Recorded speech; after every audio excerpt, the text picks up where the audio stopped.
discussion about, our target is to grow the fund balance by X dollars this year, so we're not going to be able, because all these initiatives are important, and us being able to grasp what size that is, what that would mean for the rest of the system will just help us be more intelligent, I think, about allocating funds. If I may, last year was very well received from the public. It really worked, and that's a compliment to you all. It really worked in a way. It gave us focus in trying to develop the budget because you all created priorities. And for instance, the enhancement, I think we're 80%, 90% of the dollars that we put in enhancement were all designed to impact academic performance. And this year, we will see whether or not they actually pull fruit. And see, that's where we are now.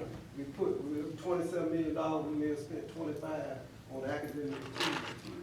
And we purchased the universal screen and some of the other things that happened this year. So now, we can come back at least after the spring and see what, if any of them, led us or helped us to improve growth and achievement among our students and graduation. And I'm coming back to that because I want you all to help us. We have to open, all probation that's open, yesterday, sex is open. We just open. Other than the monetary piece, right? Yeah, the money piece and going to the next stage. What we have to look at now is academic achievement and graduation. This is what we will be judged upon all this work. Right. Not whether or not we got a balanced budget, because school districts supposed to have balanced budget. Right. The public gonna reward you for doing what you should do anyway for so long, right? Right. And where we're not micromanaging. The point is, achievement, growth, graduation rate, that's what we're focused on. That's the word I share with the staff the day after Eldorado, that's over. And if you all can help us do that, I just think we'll have the district moving in a direction that's really going to elevate us in terms of reputation and system. Yeah, now, the only thing I was going to add to that is that in that pre-budget discussion, that so that our priorities, if you will, aren't plug-ins, that somehow there's some congruency to directionally where we want to go, so that when we are having the big decision, we're coming from a place of consensus in terms of this is where we want to go. These are the things that we think we need to do to get there, and have that vigorous discussion before getting into the specifics about the dollars and that sort of thing. Just to follow up, and I agree. We don't want the work to be commensurate with what the resources are. And that's why my idea about is looking basically at this and the next budget cycle, so that we're beginning to build, obviously, our fiscal year 2015 budget, and we begin to think about practices that we might need to implement in order to create something like a zero-based budget starting for fiscal year 2016. Because my concern is we sort of get locked into patterns. We've always done it this, even when the players change, the cheat sheets say you do it this way, you get an up, and then you find you're a year later.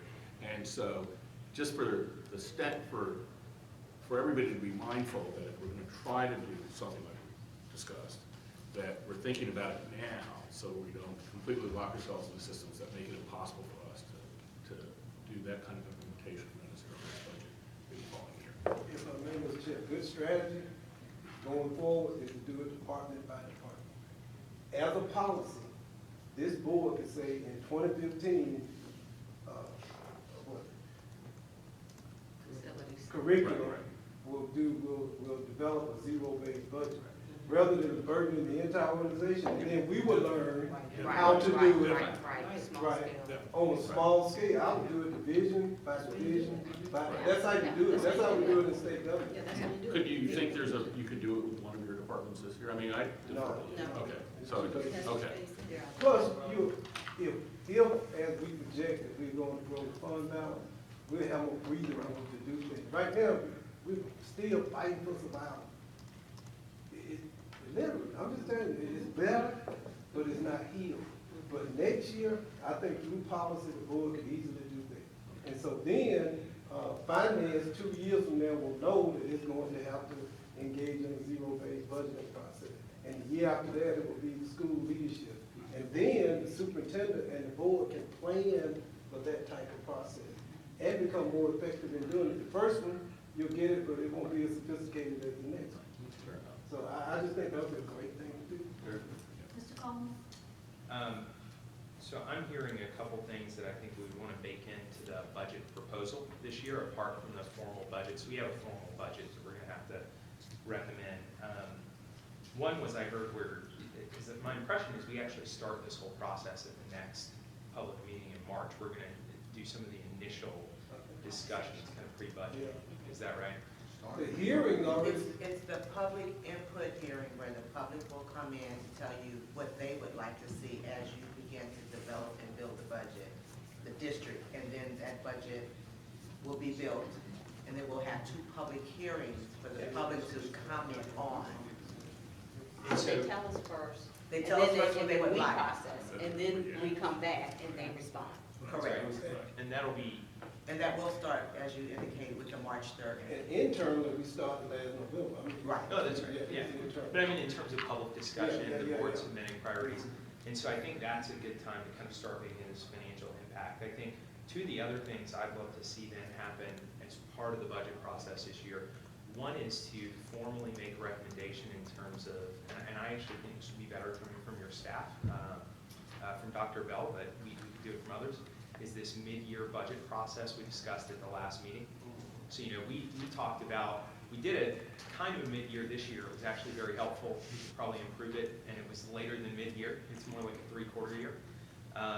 And my intuition would be to do this sometime before the holidays, so essentially 6 months after the budget passes, but I don't know, because of revenue projections, Dr. Bell might want to input on whether before or after the holidays would be appropriate, so I'm flexible on that. But I'd like to formalize that as kind of coincidental with the budget this year.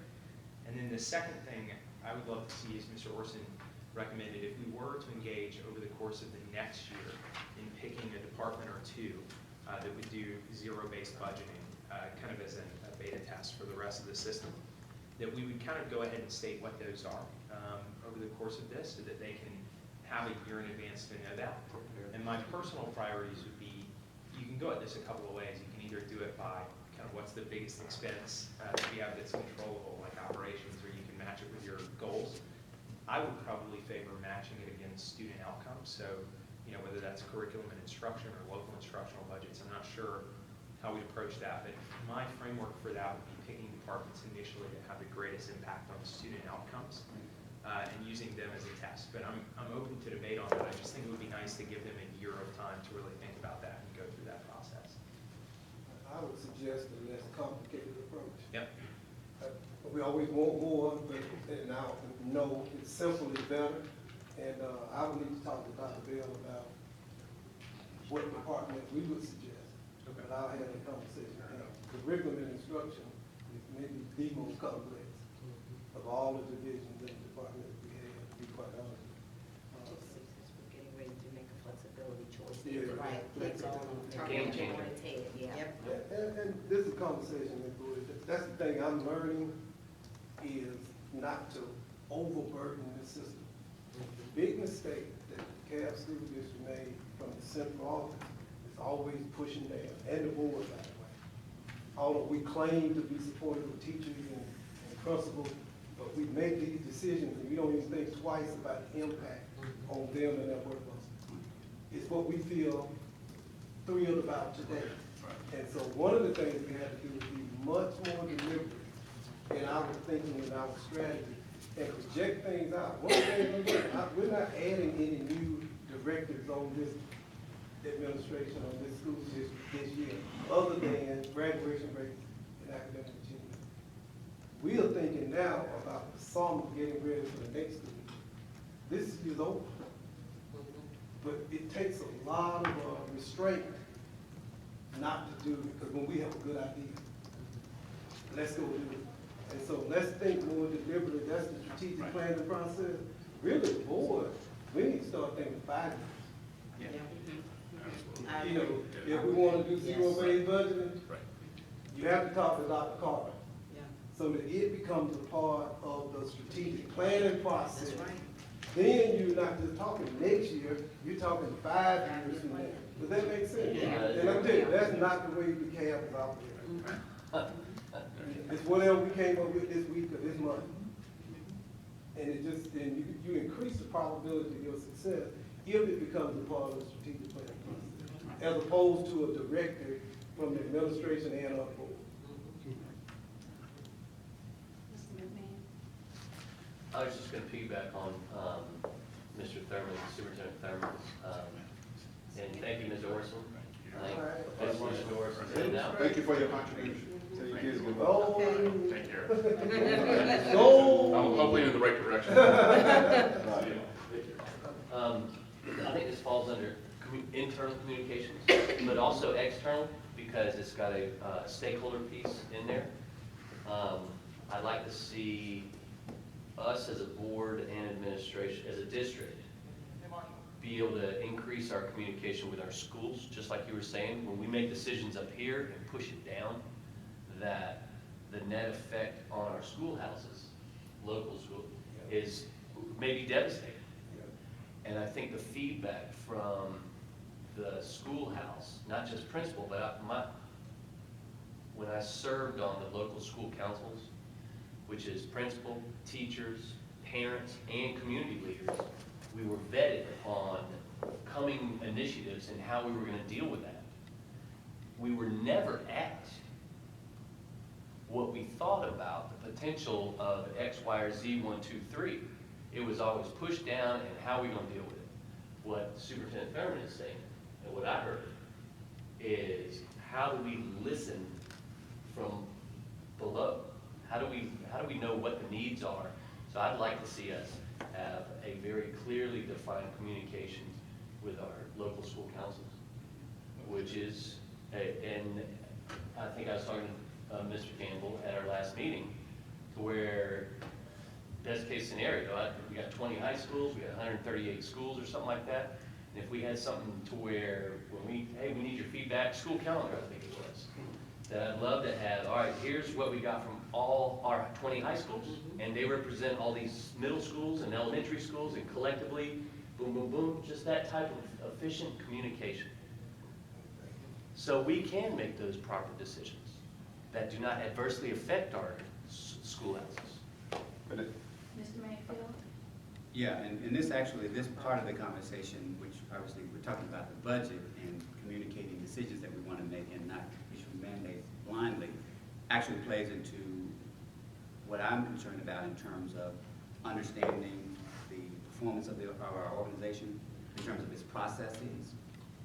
And I think one of the things that would be helpful, at least for me, and I'm just putting it out here for consideration at some other point, I suppose, is that if we can go ahead as soon as possible to document our current process, to basically have a process assessment, we can then begin to understand the implications of the decisions that we make. So when we make decisions, we know where the bottleneck of work is going to end up being, we know where the bottlenecks of information will end up being, and we know what tools we need to try to address in order to not allow the current limitations of the system to define where we go.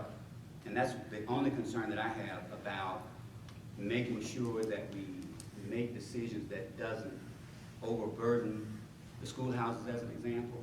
I think we need to understand the processes that are in place now, so that if something needs to be tweaked in that process in order to make it easier for the schoolhouse to move where we need them to be, that we can do that with some information, with some intelligence, as opposed to sort of the anecdotal feedback that we may end up getting. So I would much prefer that we, as soon as we possibly can, to document our current processes so that we can change them if we need to get where we want to go, as opposed to limit where we're trying to go because of the existing processes. Yeah, I just want to piggyback on the whole thing that said. And it is the push down that's been the problem in the past. And I think, like the superintendent was speaking, it's time to let the bottom breathe a little bit and let the teachers and the students flourish.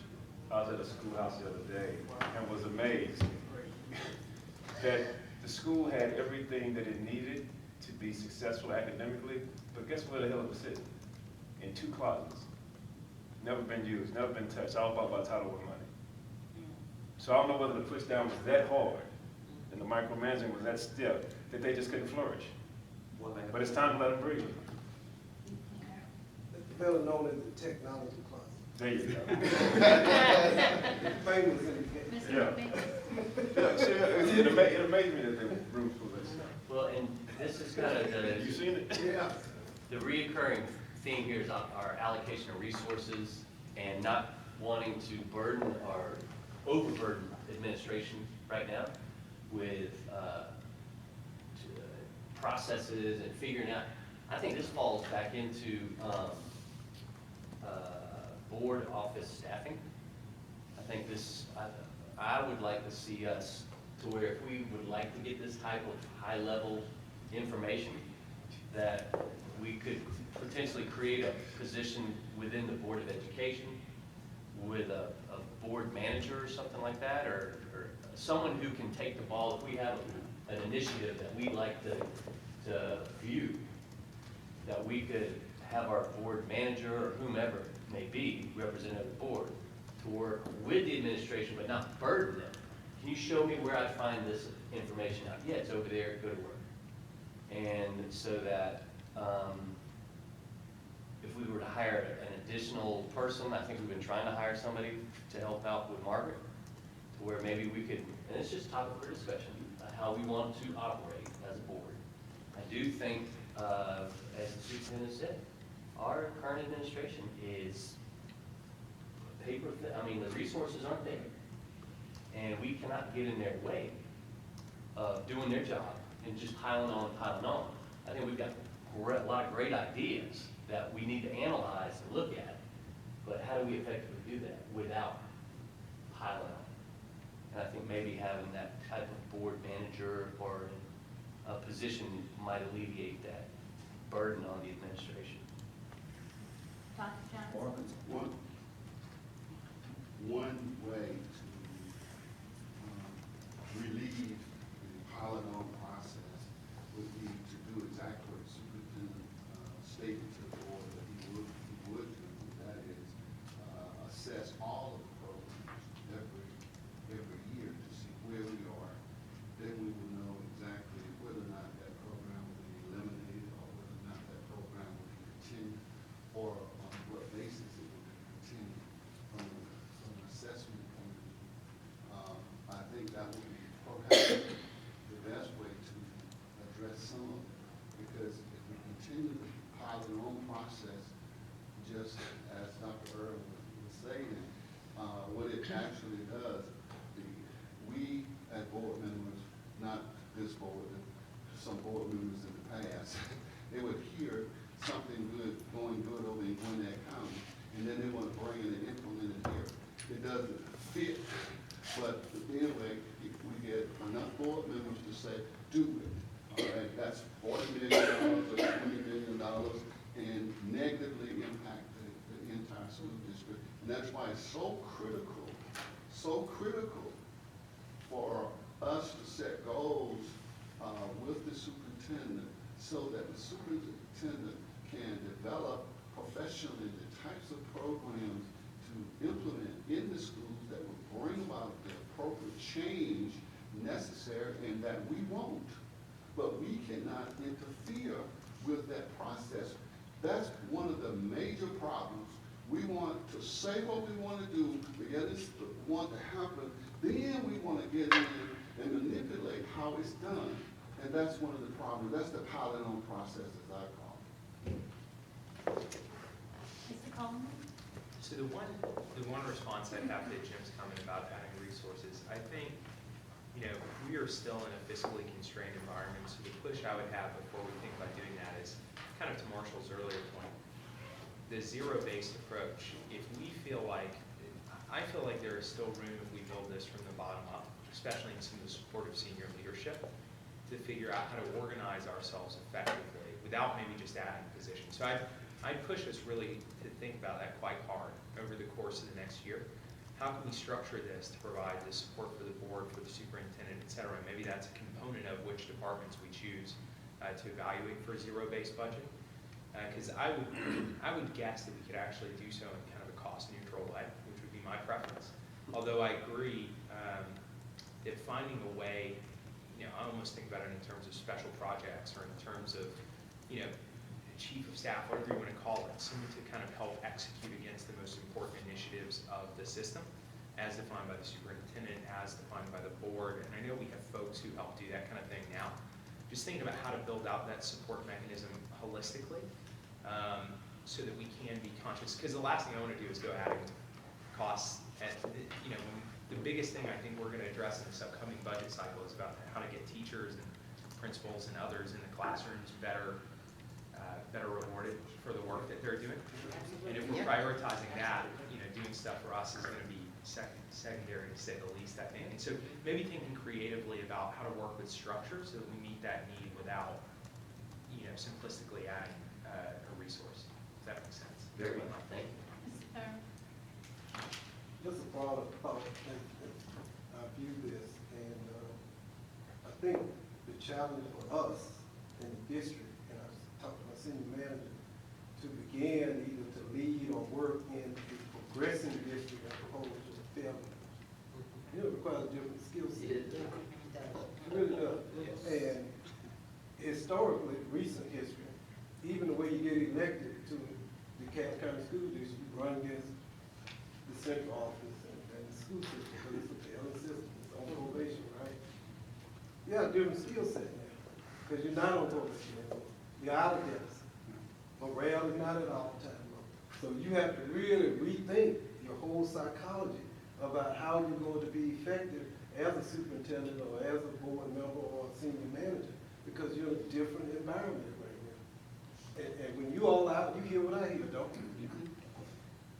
And so the question becomes going forward for us and for future individuals who sit here, and we don't have a lot of experience with that in the case, because there's no recent history of us succeeding.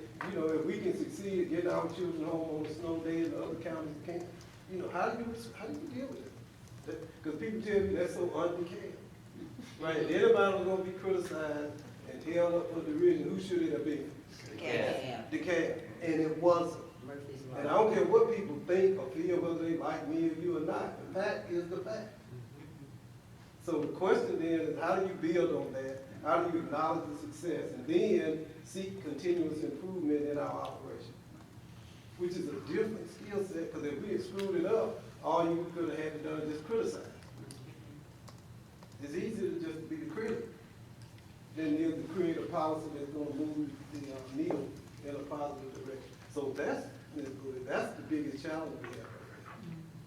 Even in our school now, we can get our, which is what we're trying to do now, to get the teachers and principals to believe that our children are going to be successful. You don't have to cheat. Right? We're not going to have erasure parties. Right. Absolutely not. And this is what I'm telling you, this is the challenge. Because that's what that whole episode suggested to me, is that we didn't believe they could do it. Right. And so we are going to do it honestly and with integrity, right, and by the rules. But it takes a different, you gotta convince your folk that your children are not genetically defective in order to get to that point, right? Right. Change the narrative. You gotta change the narrative, and it's from top down. Yep. It's from top down. And people are hearing the fact that we are talking about eliminating furlough days. Now, we didn't create the money, you know, but that's a blessing, isn't it? Yes, it is. That's a blessing, and I can't measure the metric when people feel like they're gonna get a better salary. And so if I'm being paid, you know, I just walk my step. When you get a raise, don't you get a little penalty? Yeah. That you may not have had? Talking and everything Dr. else. Moore? Yes. Yeah, I just want, you know, us to be careful that as we go through this process, too often, and as an educator, having been an educator in 3 states, and one of the things I had said before I joined the board and was appointed to the board by higher power, as a matter of fact, was that I did not want to, no longer want to be a part of the demise of the education of our children, because that's what I had felt over the years. That's what was happening, and it was going nowhere. It was like on this treadmill, running and standing in place. Is that we have to be careful that we don't throw the baby out with the bathwater, that we don't come in, and that's what I saw happening all the time. I used to be a curriculum specialist. I was over one of the top 10 magnet schools in the state of New York, and as far as the AP exams and all those things like that. And I can remember us working during the summer and paying everybody, we come up with curriculum to sit on a shelf, and the outcomes never really met the goals, or there was personal things that people wanted to be able to achieve. Is that as we come in, when you see something broken, there are some parts that are still work. And we need to make sure that we look at those working parts and we look at what we're already doing, because within a year's time, I think that we've made some grand steps in being able to move this ship forward. But at the same time, as we go back and we look at assessing, there's always assess. We can't spend a lifetime assessing. I don't think test scores are also always a predictability of whether students will be successful. There are other variables that are predictability as to whether students are going to be successful. This is one component. And when we look at schools who have online courses, you don't know who's taking those courses. You don't know who's taking the test. You don't know who's responding. It's online. You have no way to be able to say that. So as we begin to look at that, we have to be careful that we do not take this thing and break it down and destroy it because we have personal things that we want to see have happen. What are the needs? What are we trying to get to? The superintendent made a very good point, Mr. Thurman, when you were saying about the 5-year plan. One of the things I think has been the failure of DeKalb. I remember coming to DeKalb, because I own property, I'm a business owner in DeKalb. And I remember going to the commissioners and say, where's your 20-year plan? And they all looked at me like I was crazy. I said, you're supposed to have a 20-year plan. I know in Rochester, and that's why Rochester, the way it is, University of Rochester is taking over Rochester now. Because of the fact that they knew 20 years down the line what was going to happen. They knew 10 years, 5 years ahead of time. So we have a 5-year plan in place, at least, of predictability, and we start leading intentionally, and I think that's very important. You have to have intentional leading, intentional governance, intentional ways of turning the system around. And we have to go in and look at what's working, what are those working parts, let's keep it working, but not just go in and try to disrupt. Kids are fed up with it, parents are fed up with it, educators most certainly are fed up with it, and have a say-so from everybody involved. It cannot always be, we've got to look at the budget. The children and the community drive the budget. And when you start looking at people and what are the needs, until outcome meets needs, you have not met a level of success. That outcome has to meet the needs. And then meeting those needs, you have to have goals. You have to have long-term, short-term goals. You have to have behavioral goals in education, behavioral, measurable goals. What's going to happen as a result of going through this process of us doing this? And I just don't want to see us just continue to go in and say, well, we're new here. We've only been here about a year, superintendent, just a year. And is it today? A year today. And so that we begin to look at, let's look at within this year, what's been 3 hours. Right, what was viable, what do we need to do in order to move forward? And if we're going to look at that particular area, curriculum, whatever it's going to be, how are we going to be able to measure the success of that and be able to plan out? I always tell my clients, in order to grow, and anytime someone works with me, even when I'm coaching, they do have goals. And I tell them, I say, we begin to take things in small chunks and not big hunks. And sometimes I've seen us trying to take these big hunks of stuff. I think there's a greater rate of failure when you try to do it all. And if we take smaller pieces that we can bite and chew off, because growth is a process. It's not an event, it's incremental. And we see a child, if you had a child coming out of the womb running, we're going to be scared. And I remember my mom saying, not too many children. Right, that's why there's a process. And even if you look at it, we're the only species that, that don't stay in the nest forever, that stay at home, and some 25, 40 years old, they're still at home. But we're the only species, the bird is kicked out of the nest, right, flies away, the little kitten goes in, finds his own food. There's a reason that I believe that God made it that way, that you go through a process so that as you grow, you're becoming stronger. There's been 10 years of this ship just limping along. I keep seeing a ship. Every time I think about what we've been going through, I see a ship.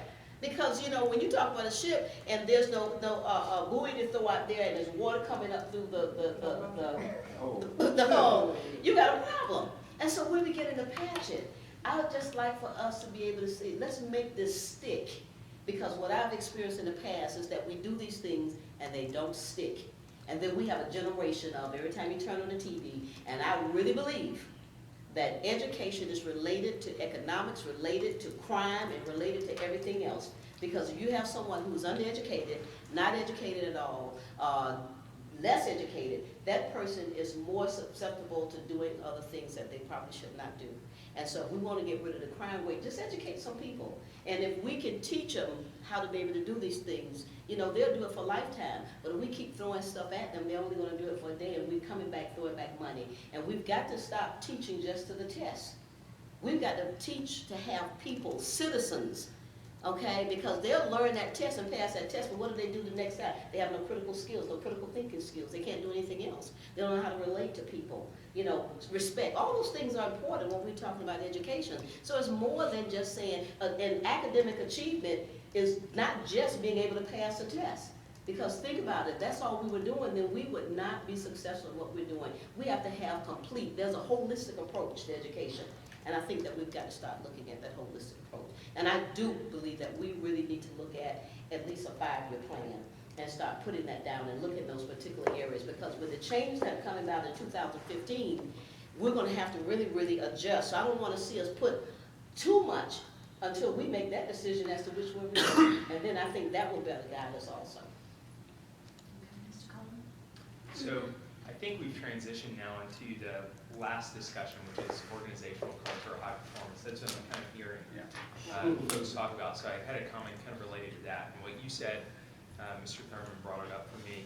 I think you're exactly right, that the focus this year, we've been in crisis mode a bit for the last year in terms of our finances, our operations, et cetera. I love the laser focus this year on student outcomes, on academic achievement, et cetera.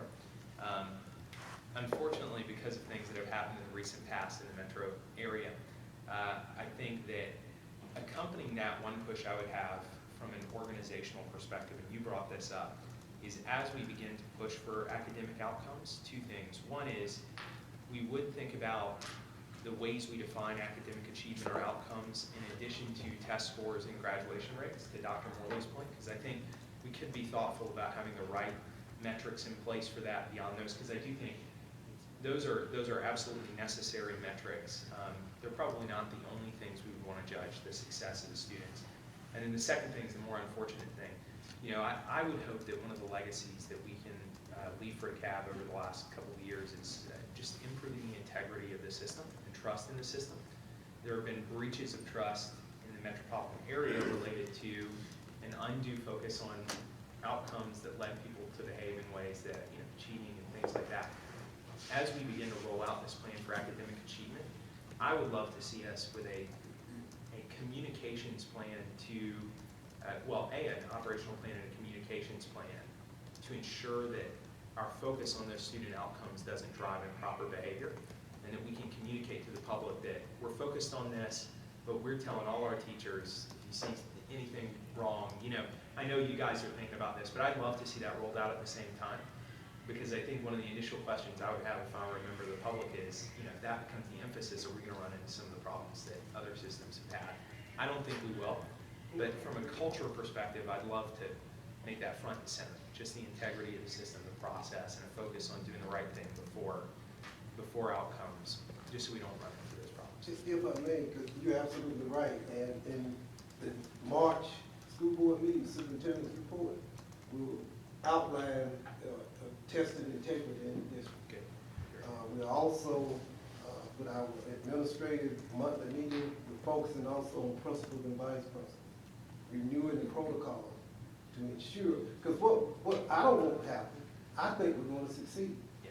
And I don't want the naysayers who are everywhere to then say, oh, they probably cheated. So then that would dilute the hard work of our students and our teachers. Because you know that's what they're going to do, right? Jesus walked on water and said, yep, but you can't swim. Right. So what they're going to do, Where's Dr. Morley? you know, so when our students graduate at a high rate, when our students improve on their test score, those people who seek to undermine and destroy the district are led somehow some improper conduct.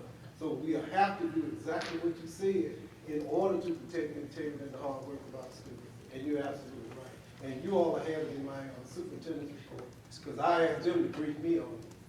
Because it's just sitting there, it's a big old red apple just sitting there, right? Oh, yeah. It's just waiting. And Adam is so disobedient, he just went ate the apple, didn't He just went on it. he? Yeah, he did. Mr. Mayfield? Yeah, Yeah, yeah. ribs too. Yeah, and I know we're getting ready to close. I'll try to be brief here. And I appreciate all of what has been said in this subject about organizational culture and performance.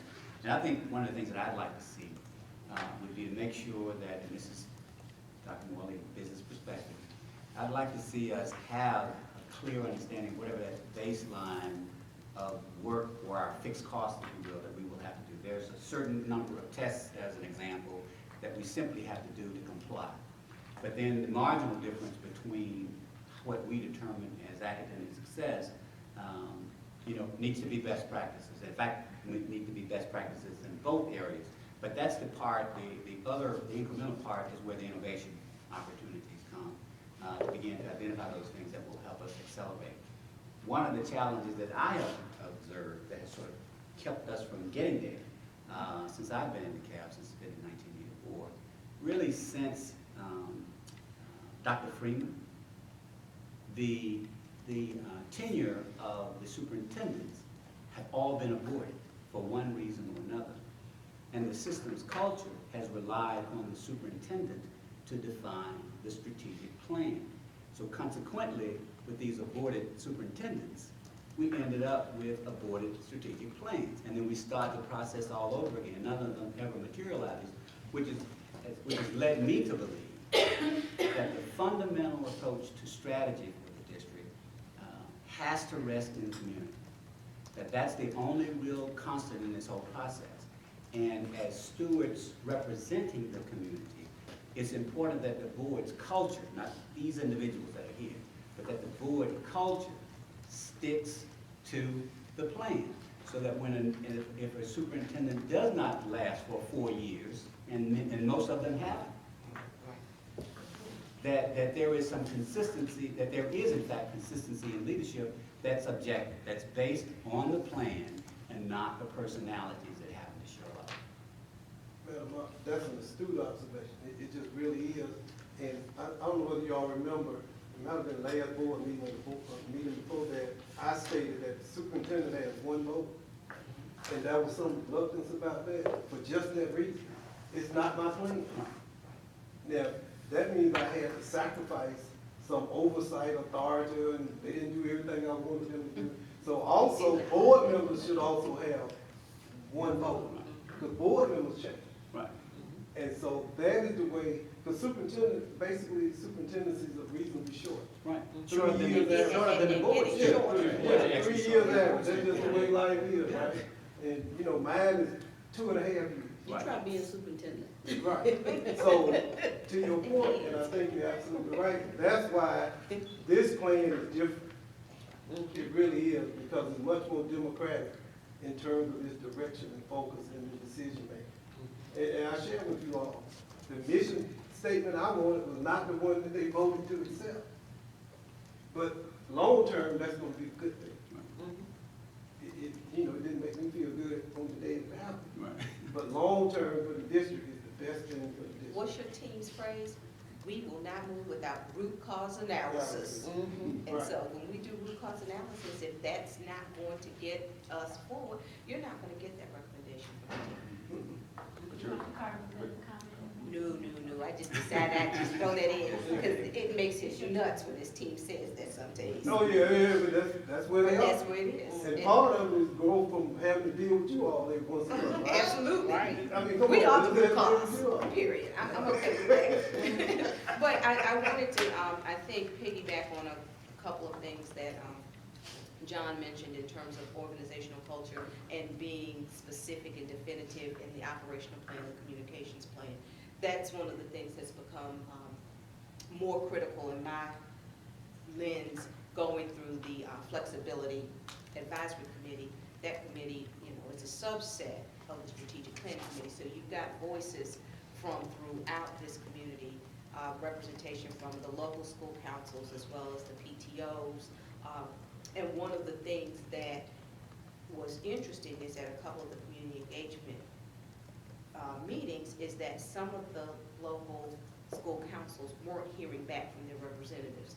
So we do have to, in that communications plan, make sure that we're clear about not only getting the information disseminated through the board's website, through the committee's website, but also when our principals and our vice principals go through, or assistants, how can we say it, go through their workflow process next month, is making sure that that communications planning piece is there for them, that they are disseminating that to their local school councils in a way that we know it's happening.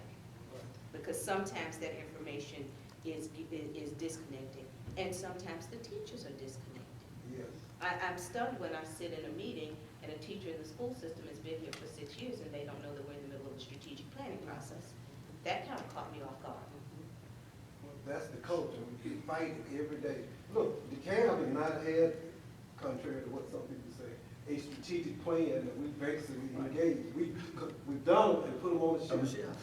And then complete But it. that's And then universal, complete. just understand that, that is not unique to DeKalb, it has been universal, which is Yeah. why currently it's, you know, it is a statewide mandate that systems have a strategic plan, because now it has to be a living, breathing document. So it has not been unique to DeKalb, neither has the lack of information at the teacher level been unique. And you will notice that the governor put out something on his website the other day about what he's going to do relevant to teacher salaries. Folks, you have to go back and look at what has happened and then look at what is said there to see if there is any sinking. And the fact of the matter is that teachers will jump up and down and be very excited about this, but all of it is not straight fact. Right. I'm just saying. Now, I have Mr. Johnson, Dr. Johnson, I want to let him make his comment that we need to. I just want to piggyback on a comment that our superintendent made, and that is being a progressive school district.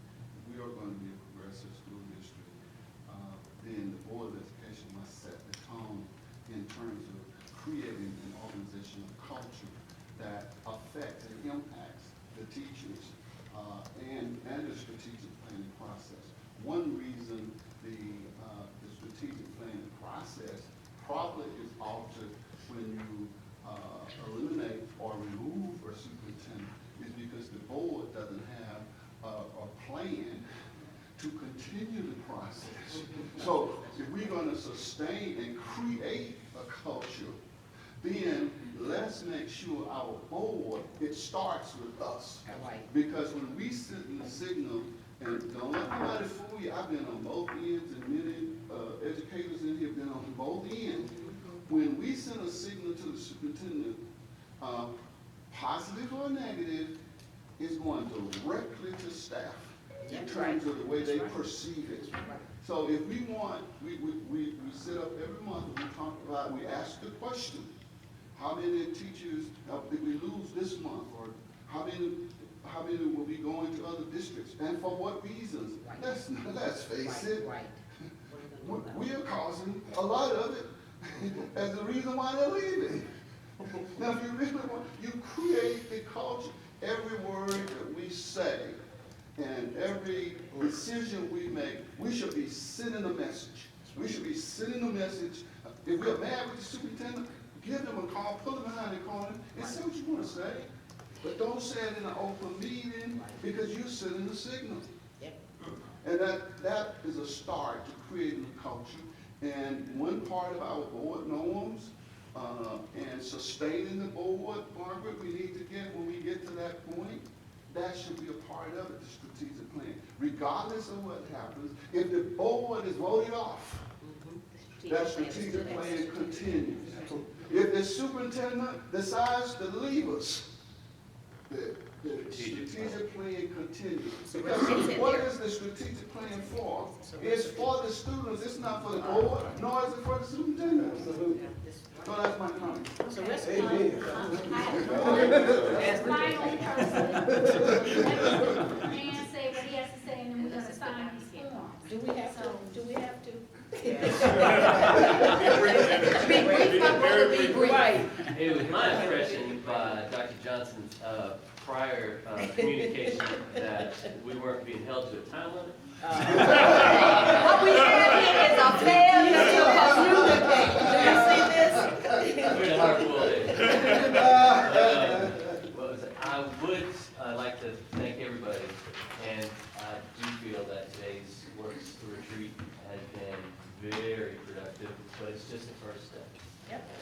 like to ask people's opinion on. Survey monkey? Survey when- monkey. Yeah, all right, let's do it that way then. When and where? Yeah, survey monkey. Next retreat? So So survey, Excluding DeKalb, I would say, What do you go there from Savannah? I mean, just the three timeline, like We when, can sound like. where, and like, is it, after Ms. we, Bowie said And what? strategic plan, yeah, what, What is after gonna the be- strategic what plan, is- after we decide flexible, what? you gonna make them survey monkeys and. Oh, easy. Okay. You You bought have to into it see now. now. Ladies and Listen. gentlemen, I need you to look at the line, I'm saying this because it happens. Look and sign the line that is adjacent to your name. You're gonna do it on 2 sheets so that I can have one to take back to my office in the event that the other one disappears. Oh, I it's doubt not. between these two that it's going I can anywhere. see. And I think that, Not with her. Ms. Margaret, you wanted to ask a Just question? one quick thing, in the communication that Dr. Johnson sent yesterday, he spoke to identifying possible timelines for future. So should I be looking at a month out, dates for a month out, 2 months out, so that we can poll the board early enough Well, one thing we can't, Saks will be returning in May? in May the 31st. And certainly we have got to address the primary concern in that document. All right, so that's for, I guess, our discussion, not really right the second, but let's survey monkey. Dr. Carter, I really appreciate your suggestion about Dr. Irwin heading up that survey monkey. I'm just in support of the team. Okay, let me say something else. As we wrap this up, I know that there are some notes that have been taken. It would be tantamount to the success of this time to send those notes out, and you all look at them. If everything was not captured the way you thought, you got to respond to that. The other thing I want to do is, are we still taping? Yes. Yes. Okay, I just want to suggest that you don't lose the momentum and that everything that you do does not lay on the back of SACS or Advance Ed. What you are doing is in the best interest of the children of this district. And remember that as you come to the table talking about the constituents you represent. Ladies and gentlemen, I can't say this often enough. You don't represent the people who elected you. You don't. I know that they believe that, and sometimes we force ourselves to believe it. You represent children. And you represent children based upon this voluminous information you get, the stuff that you get from your staff, and what is best for children. Sometimes the adults who live next door to you have requests, suggestions, comments, concerns that have nothing to do with children. So please keep that in mind, and as long as that is your basic premise, you're gonna be fine, but it's got to be about kids. It cannot be about reelection. You can still be an active participant in the education in this county, and you don't have to sit on boards. Matter of fact, you can be more verbal and more vocal. That's right, that's right. Don't let that. More personal privilege, more personal privilege. Got more personal privilege. Right. I recognize Mr. Superintendent. This has been an amazing year. Someone mentioned it. 1 year ago today, I was sworn in. Yep. Good one, but I can tell you, in the midst of all the chaos and confusion and conflict, you could imagine all the uncertainty. And what you all have been able to accomplish in a year has been phenomenal. I'm just telling you. Together, as a team, it's been phenomenal. And it's not for us, but for this district. I want to thank you. And don't underestimate the value of this meeting and what you all are doing, because we are demonstrating to DeKalb County that folk who live in the north and south can actually sit in and work together. They can disagree, they can agree, they can maybe have different opinions, Republicans, Democrats, it doesn't matter. But if you keep the focus on the children, there are things that can be accomplished. That's what undid us, our political agenda. Right. Were more important than what Ms. Bowie talked about, which is children. And so you all, thank you. And I think we're demonstrating, I think, you know, this is bigger than the DeKalb School Board. It really is much bigger than DeKalb. Yeah, no, this quick, I would like, if you don't have an opportunity to go by Towers High School, I don't know whether you all know that Towers went to, wearing uniforms. And I mean, if you just walk in there and just the ambience, you just walk through the halls and the learning. And I went into 4 different classrooms and listened to the students. There's a U.S. history teacher there that is phenomenal.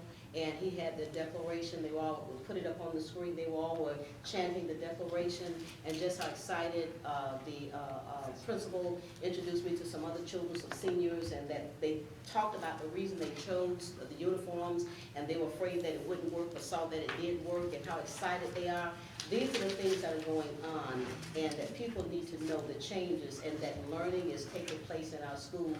And we have people, and thank goodness to Mr. Thurman and the board, that we have people in place that are committed and dedicated to education, and we need to be able to applaud them and let them see that we appreciate them, and let them know that that child that's in all of us that needs to be praised, they need to be praised for the wonderful job that they're doing. But get a chance, just go by Towers, contact the principal and let him know that you'd like to come by and see what's going on, and watch them with their khaki pants and their different shirts and how excited they are, the boys and the girls, and I mean, it's awesome. Any other comments? I would personally like to thank our facilitators today. Yeah, great job. Yes, thank you. And I would like to thank each board member for your presence, not only for your presence, but your input today, because this is a phenomenal day for the DeKalb school system. Because what we aired out today will only make us better. It will improve our communication, and all for the success of our we're here, and that is to serve boys and girls. With that in mind, I don't know how we pay you or whatever, but Margaret, make sure you give a check, give the tab to the superintendent. Let him perform his duties. Wait. That's a motion. Oh, I'm sorry. Go ahead. I move that we adjourn this meeting. Okay. It's been moved that we adjourn the meeting. Is there any discussion? Here and now. Call for the vote. Standing is your vote. You Right. do not have to have a motion to close your meeting. No, if there is no objection, if there is no further business, the meeting stands adjourned. Okay. We learned something. Have a good day, Mr. Justice. Yes, sir, thank you. Give it to Mark. Yeah, Okay. good job, everybody. All right. I'm telling you, it's on my agenda too.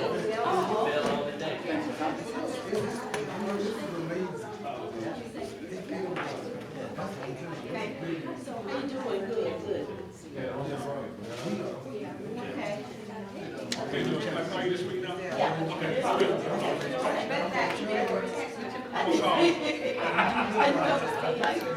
Well, wait, he can do so to his own avail. Give your wife my love. Yes, sir, I sure will, absolutely. Okay. Glad you come. Yeah, well, we know what else is here.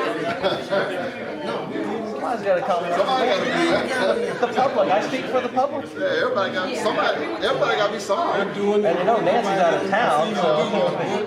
Well, how are the kids? She's telling me about this. I'll call you this afternoon. Okay. All right, well, you're not going to, well, you probably will, because my oldest child, when the snowstorm, broke her leg. I know.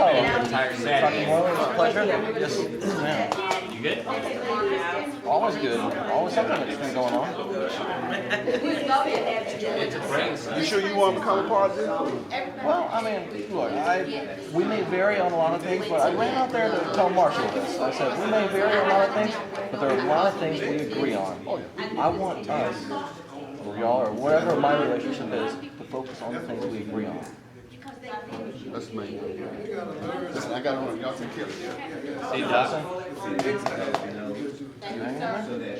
I gotta go coach my kids basketball right now. You know, you coaching Jake or anything? Or? No, I did, and then last year, around this time, Nancy and I, we agreed that we were going to simplify our lives tremendously. Delegate. Yeah, well, I mean, we knew that this was Oh, this is coming down the simplifying? pipe. Oh, well, in anticipation of this. Right. I mean, 'cause I mean, I've been thinking about running for quite some time. And a lot of people have been approaching Nancy for years about her running for He state. should be, but give him a So call, he it's should been a be long time tomorrow. coming. I was surprised not to see you at Waco County Academy last 2 weeks ago. Usually, somebody's at home with the kids. And Yeah, you gotta divide. Was that on the weekend? It was that Friday when she had that. Dad, you gotta bring home bacon. Oh, huh. It's okay, So, they'll it's during the week, especially during the day, I did don't well. attend things. She did well. Oh, yeah. Well, I gotta tell you, I'm pretty disappointed with the other You gotta candidates. get the legislature more involved and communicate. There's one guy up there, I don't know if it's from South Georgia or Ole Miss. I think it I was like, huh? Woods. Wood, I think that's it, yeah. I was like, who? What? We got a leadership issue from the state. If you wanna see something scary, and you have a few minutes to spare, go to Nancy's website, and I have some of the debates up there, and I've highlighted some of the things that make it good. Oh, no. Please. So all the candidates, except for Nancy, they were asked about cell towers. They're all very pro cell towers. As in, put them on schools? Put them on schools. Oh, No, I couldn't believe that answer.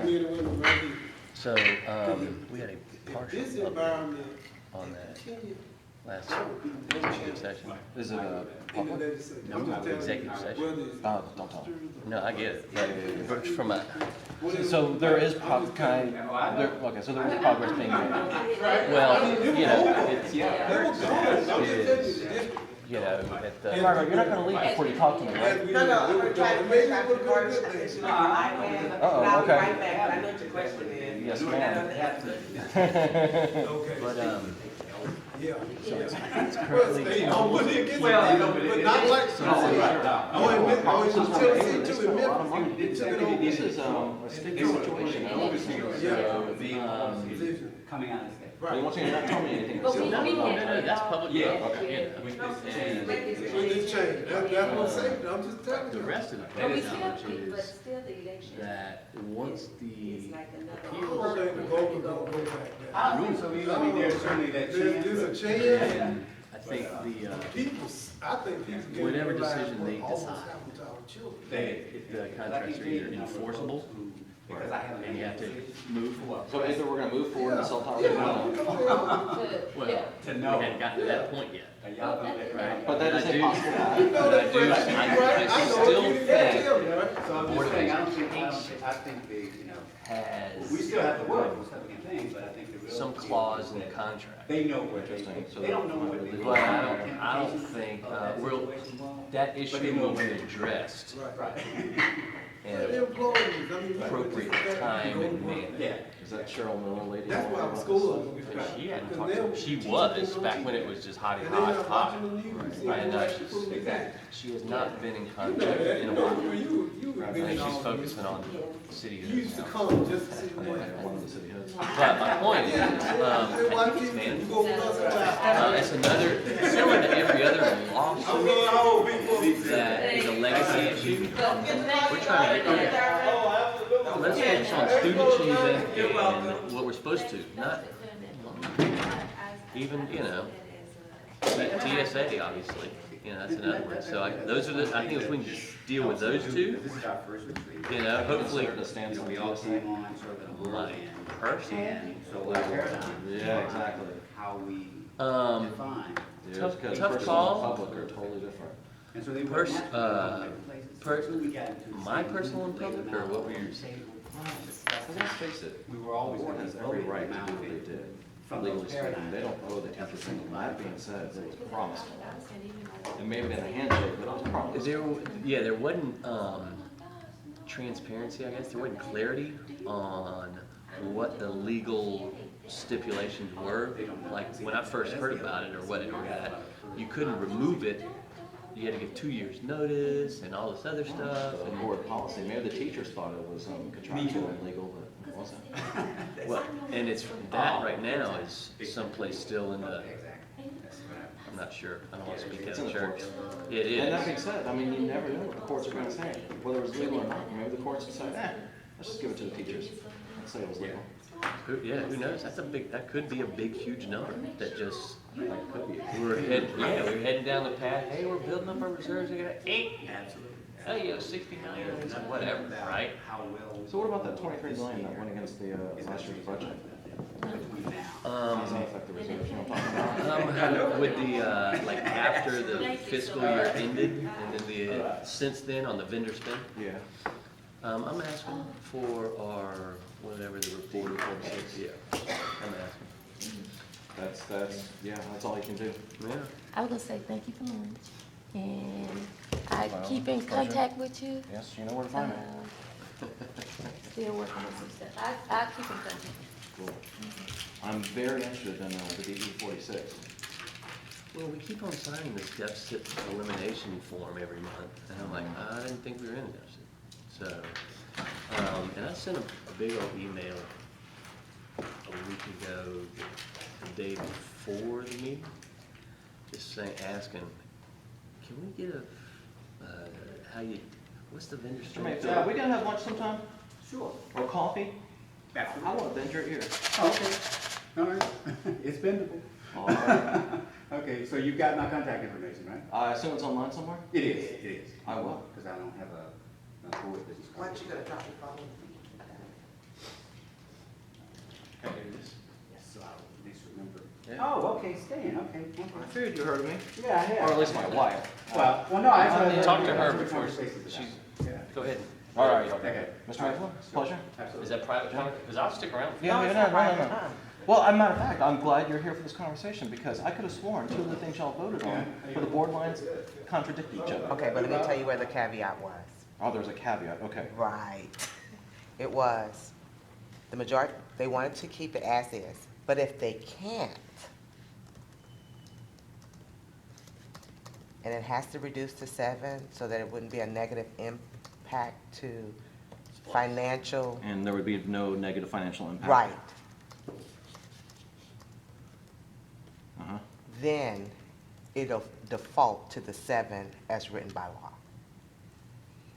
So the Oh, first okay, so pref- where's 9? The Come first in. preference is to keep it as 9. All right, the first preference is keep it as 9. As long as it's not a negative impact to the financial, there's not a negative financial impact Keep as- specifically. Oh, keep at 9, right. Right. Keep at. Current legislation dictates some stipulations that you gotta Reduce it, and if you don't, then you don't get your splosh your money. funding. Right. Gotcha, understood.